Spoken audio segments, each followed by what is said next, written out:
What's up, FHS students? It is Mr. Hill, and today we are going to talk about Taoism and Confucianism. It fits in with our overall unit on ancient Chinese history, and this is important to us because every time and place has different religions and schools of thought that influence the way their society runs, from the government to the people. To all aspects of it. So this is an introduction and overview to some of the religious and philosophical thoughts that were going on in ancient China and still persist today. So let's get going. So at two different points during this video, I'm going to want you to pause and just type out a few sentences about your first impressions in regards to what we're learning. So just 2 or 3 sentences, here are my first thoughts, and then when we're done, you'll have another assignment, and you can email those to me or post them in the Google Docs for this class.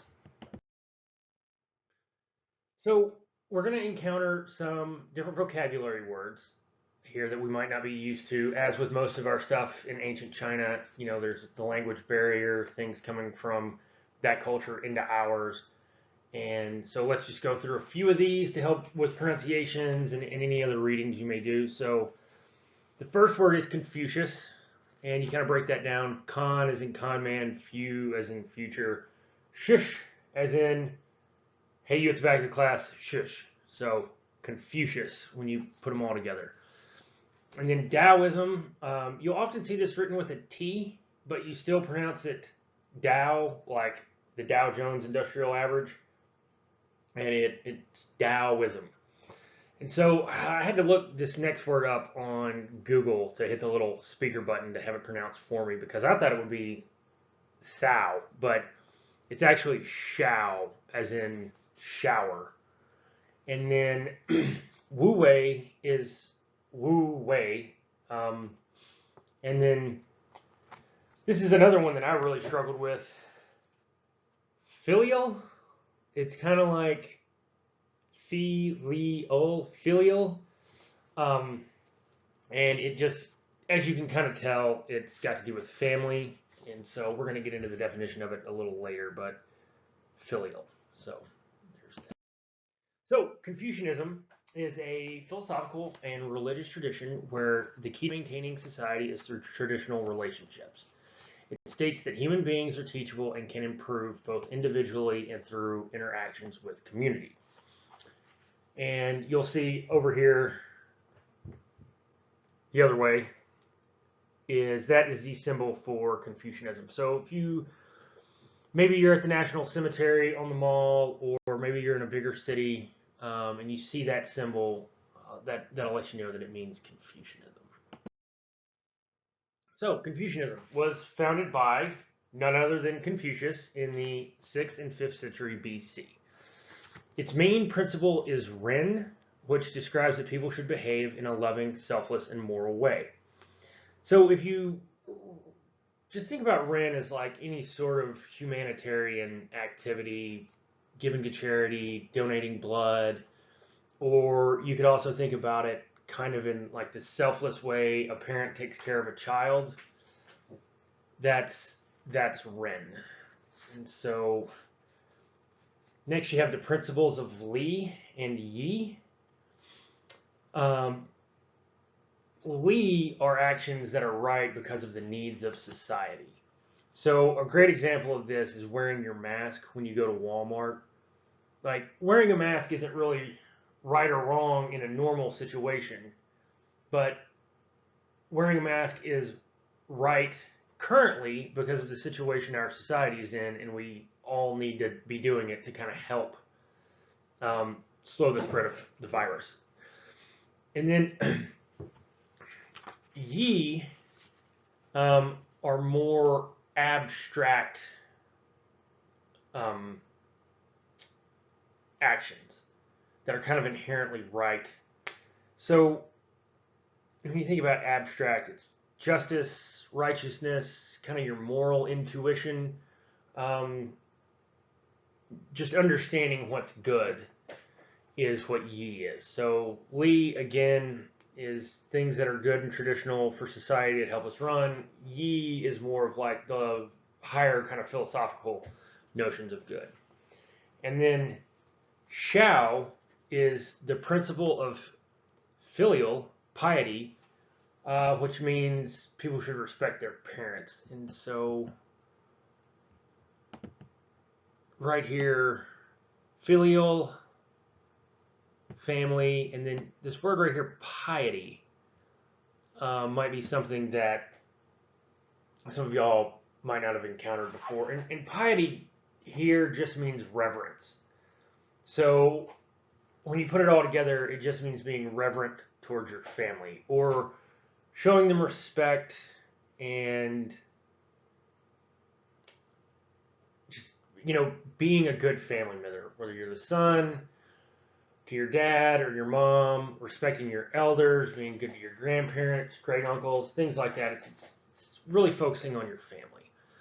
And then virtue for a Confucian is leading by a proper moral example. That's to say, through your actions and showing others that you are holding these principles of Ren and Yi and Li and Shao. That's how one becomes a virtuous person.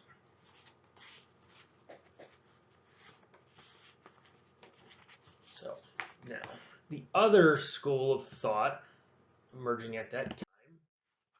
Oh wait, sorry, I got ahead of myself. Right here, I want you to pause the video, hop over, jot down some notes. Give me your first impressions on what you thought so far. I'll give you a minute to hit pause. 3, 2, 1. All right, everybody back? Cool.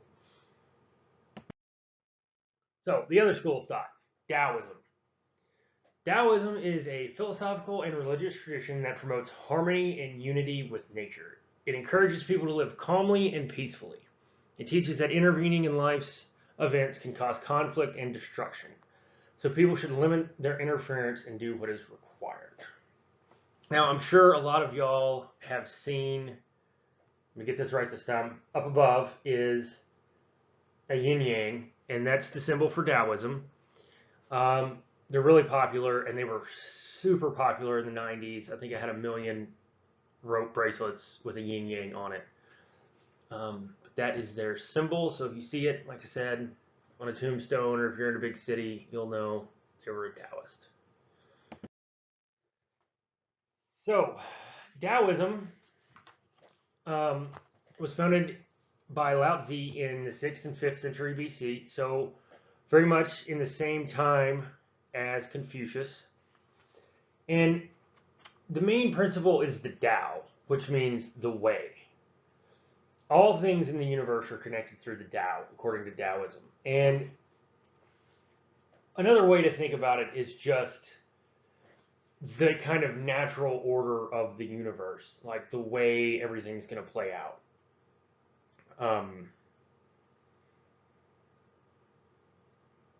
You know,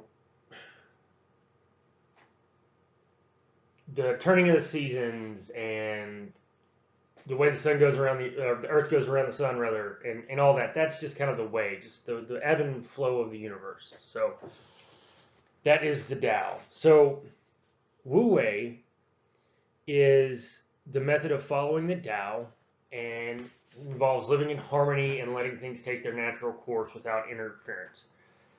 So that's just, instead of trying to control things, you just let them play out as the universe plays out. So you're a little more, you're not trying to control things. You're letting things just play out as they normally would. And then the principle of yin yang, that was the black and white symbol from the previous slide, states that opposites fit together and depend on each other for harmony. Again, just like day is the opposite of night, but they work together to give us the day and a break from the sun and all that kind of stuff. You often hear you can't know the good without the bad. That's part of it. That's kind of the same idea here, right? How can you know the light without the dark? And then, so for Taoist, virtue is seen as staying true to oneself instead of trying to meet standards and satisfy others. And you just kind of go with the flow. It's a very kind of hippy dippy mentality. You're not trying to control anything. You're not trying to hold yourself to other people's standards. You're just kind of rolling with it. So again, we're gonna take a break, pause, jot down your first impressions of Taoism. Tell me what you think. 2 or 3 sentences. So I'll let you pause right now. 3, 2, 1. All right, here we go. So sorry, I don't know what happened on this slide. All the cool little blue things, I wasn't able to make them happen for that one here. So if we're going to look at these 2 schools of thought that emerged at about the same time.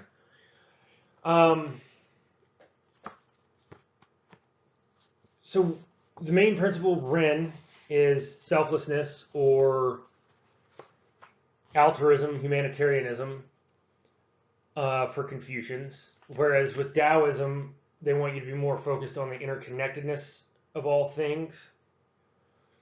And then you have Li and Yi, right? The actions of society and the actions in and of themselves, compared to Wu Wei, that's not really worried about actions. It's just letting things take their natural course. In fact, they kind of want you to not act.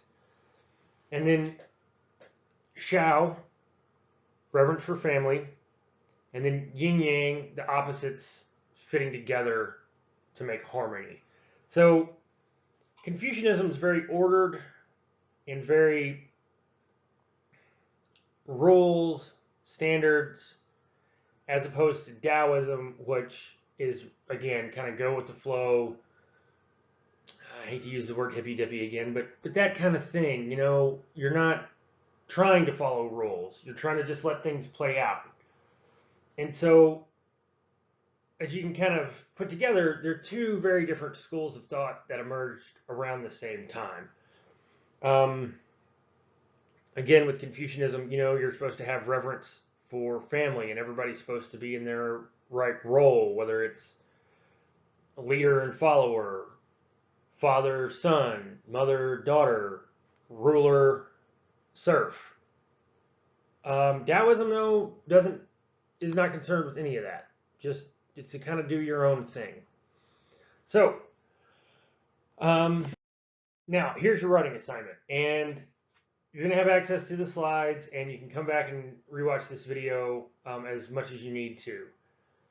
What I want you to do is to go back to the slides, and I want you to put each term, Ren, Lian Yi, Shao, Dao, Wu Wei, Yin Yang, explain it back to me in your own way. So however you want to define it, that works for me. Just as best as you can pitch it back to me.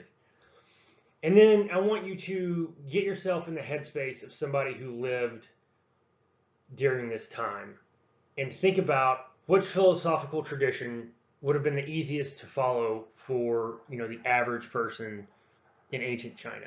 So think about yourself as like an ancient Chinese farmer or soldier or whatever. Which one do you think is going to help you get through your day-to-day life?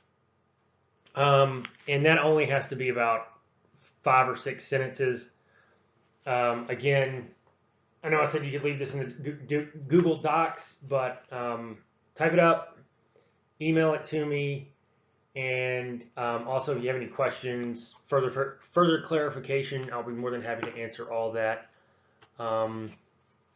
Anyway, this is due at the end of the week, so thank y'all, and please stay safe.